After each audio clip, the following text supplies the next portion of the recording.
वरिष्ठं वादात्मजं वानरयूथमुख्यं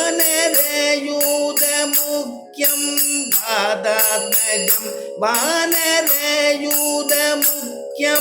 श्रीरामदूतं शिरसा नमामि श्रीरामदूतं शिरसा नमामि श्रीरामदूतं शिरसा नमामि.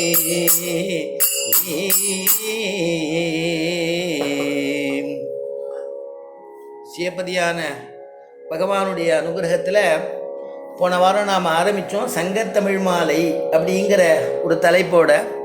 அதில் சுவாமி நம்மாழ்வாருடைய பாசுரங்களை அனுபவித்து சுவாமி நம்மாழ்வாருடையதான பெருமை என்ன, அவருடைய அவதார தினமாக ஆனபடியினால் வைகாசி விசாகம் ஆனபடியினால் அவருடைய பிரபாவத்தை கொண்டாடி மதுரையில் இருக்கக்கூடிய தமிழ் சங்க புலவர்கள்லாம் நம்மாழ்வாருடைய பாசுரத்தை எப்படி கொண்டாடினா, அவர் எப்படி சீர்தூக்கி பார்த்தா, எவ்வளவு புகழ பாடினா அப்படிங்கிறதெல்லாம் நம்ம அனுபவித்தோம்.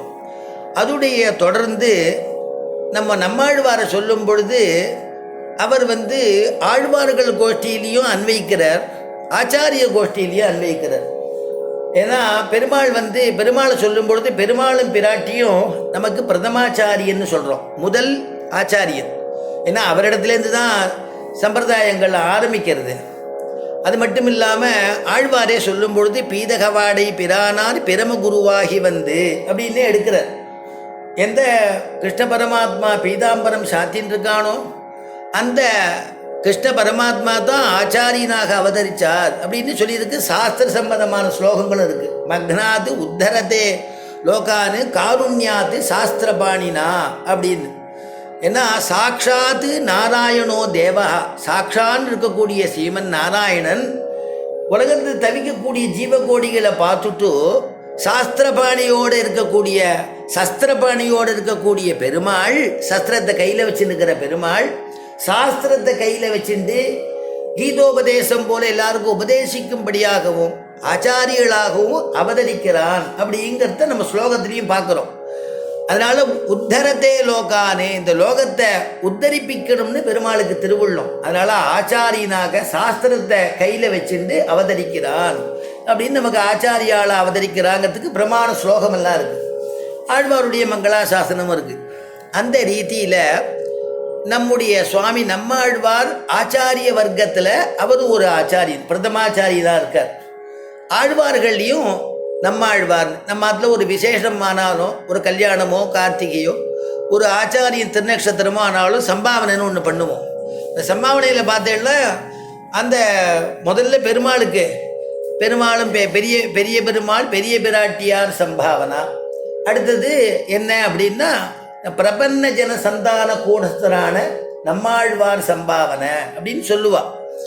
ஏன்னா பிரபன்ன ஜனங்களுக்கெல்லாம் நமக்கெல்லாம் குலகூடஸ்தர் சுவாமி நம்மாழ்வார் அப்படி கொண்டாடுறோம். அப்படி ஒரு ஆச்சாரிய வழியிலையும் ஆழ்வார்கள் வழியிலையும் சுவாமி நம்மாழ்வார் எழுந்தொழி இருக்கார் அப்படிங்கிறது ஒரு பெரிய விசேஷம். பொது தனியில் நாம் அனுசந்தானம் பண்ணும் பொழுது லக்ஷ்மீநாத சமாரம்பாம் நாதயாமுன மத்தியமாமூ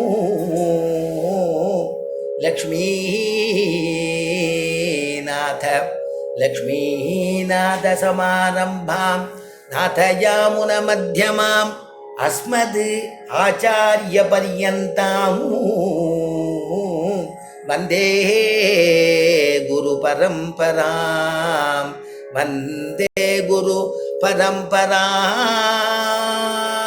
லக்ஷ்மிநாதன் இடத்துலேருந்து ஆரம்பிக்கக்கூடிய சம்பிரதாயம் சொன்னோம் இல்லையா.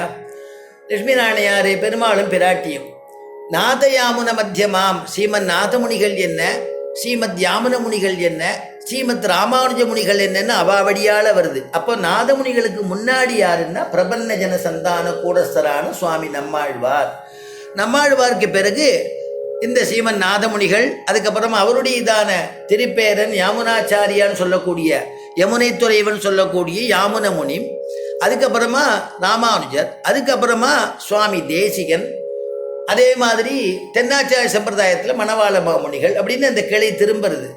அப்போ இங்கே சுவாமி தேசிகனுக்கு அதுக்கப்புறமா நம்முடைய ஸ்ரீமத் ஆண்டவன் ஆசிரமத்தில் கோபாலாரிய மகாதேசிகன் அப்படின்னு திருக்குடந்தையில் அவதரிச்சான ஒரு ஒரு மகான்.